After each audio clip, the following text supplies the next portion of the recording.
Hello to whoever decided to listen. This is a test podcast for some upcoming editing I'm doing for some family friends. So I just wanted to just talk about some stuff just to get something on the mic. So yeah, I haven't podcasted in I don't know 2 years or so. So yeah, this will definitely be different. So I went to my Twitter feed to ask some questions about WandaVision and what's currently going on, just to have something to talk about here. So, my first question comes from Ike. That's one of one Ike. What the hell is going on? He asks. So, right now, I mean, I guess the best way to do it is to recap episode 7, or everything up to episode 7. So, basically, we're in the hex, as they're calling it, which is, obviously a six-sided dimensional just field that Wanda has created, we think so far, or, well, Agatha has used Wanda to create, at least from what I think. She's controlling pretty much everybody who was trapped within the New Jersey town. This is about 2 weeks after Avengers Endgame. What we believe is Vision's body is being used kind of like a I don't know, like a golem for her soul that she put inside of it, and well, his soul that she remembers. And yeah, we're getting new characters. Jimmy Woo from Ant Man is in it. Monica Rambeau from Captain Marvel 2. Darcy from Thor. They're all like support characters trying to save Wanda. Yeah, I mean, if you've been watching the show, if you wouldn't be asking these questions if you weren't watching the show. But basically, right now, what we're waiting on is to see kind of how Agatha hatched this plan, why she did it, what's going to happen with Wanda in episode 8, and yeah, where are Billy and Tommy? Why is Evan Peters Quicksilver replacing Aaron Taylor Johnson's Quicksilver from Age of Ultron? So it's a lot of questions, but currently Wanda is in the grasp of Agatha Harkness, who is I don't know if you want to call her a villain, but she plays a lot of different roles in the Marvel Universe, but mainly a witch. So a lot of questions still got to get answered, but we're going to have to watch episode 8 to find out what's next. The next question is from Lonnie. That's Lonnie Doe on Twitter. Was that cicada supposed to mean? I guess if you go off of comic book lore, it would kind of relate to Mephisto. His first appearance was as a fly, but Marvel does like to kind of twist the comic book stories and tell it in their own way. I think that it's going to end up being an Easter egg. Marvel does that a lot where, they plant these and they kind of don't turn into anything, but they just end up being fanfare. But, there have been a lot of, internet groups, Reddit groups, YouTubers who have said, it's leading to Mephisto. I don't think so, just because I got a strong reason to believe that Nightmare is going to end up being the villain for, Doctor Strange too, which is kind of what, most of, the trades when like Scott Derrickson was the director, a lot of people led to that. It could change. It could be Mephisto now, but, again, we don't have enough info. The next question, Kayla, so pretty K. So is Monica gonna be stronger than Wanda on the power side? Because what the fuck? Yeah, I mean that's a good question. Probably not. Monica Rambeau, Photon, whoever she's gonna be in the show. I mean she's pretty strong, but I mean as far as we've seen in all the movies, Wanda is elite level strength. But Photon is strong though. Very very strong. Perry, sorry. So Max Wavy on Twitter. Where does Monica's power come from?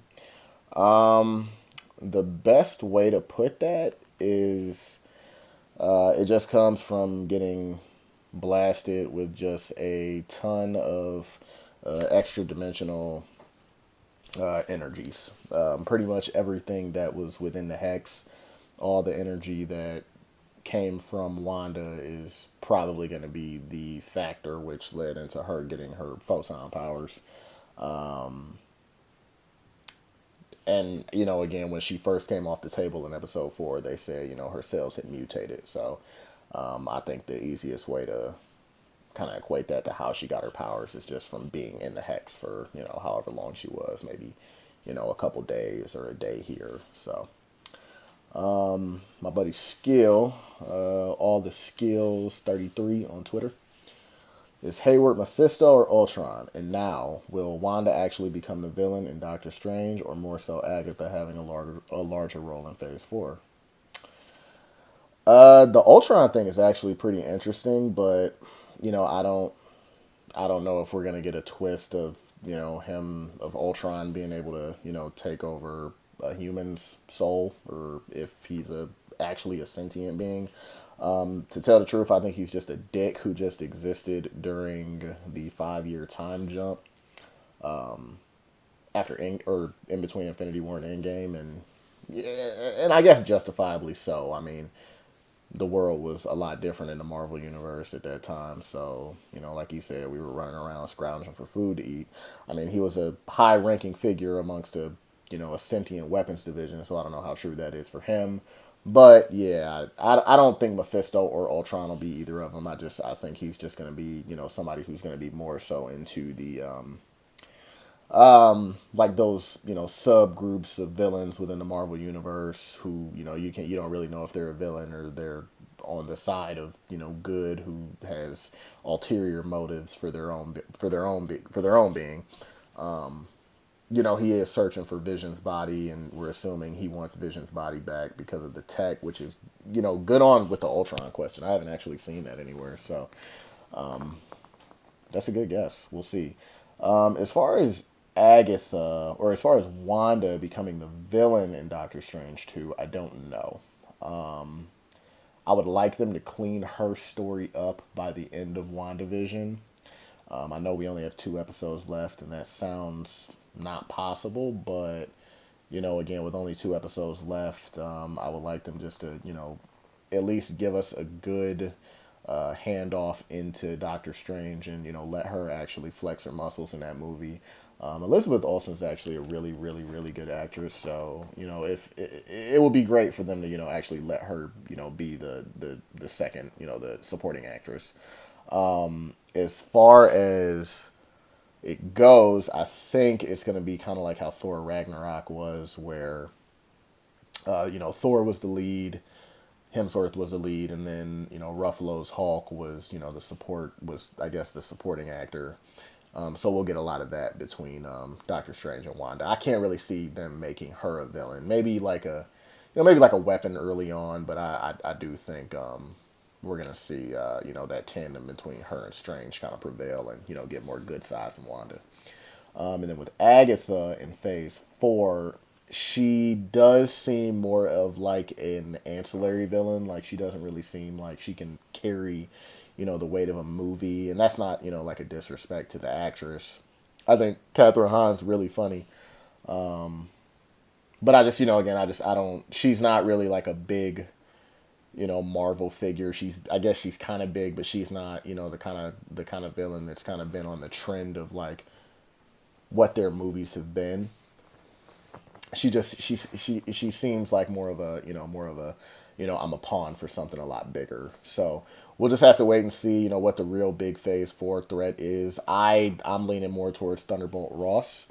And the Thunderbolts, I think we're gonna get some Red Hulk at some point, but again, we don't know. I think the universe as a whole, I don't know how much this big looming threat is going to be, more so than just a lot of just situations, more episodic, where in TV shows you don't have like these big looming story arcs. You just have one-offs, and maybe a 3-episode series where they just fought one villain, and it was never like 29 episodes led into this. And I think you're going to kind of see that in Phase 4, where a lot of things are smaller, and eventually we'll get to the Dooms and the Galactuses of the world.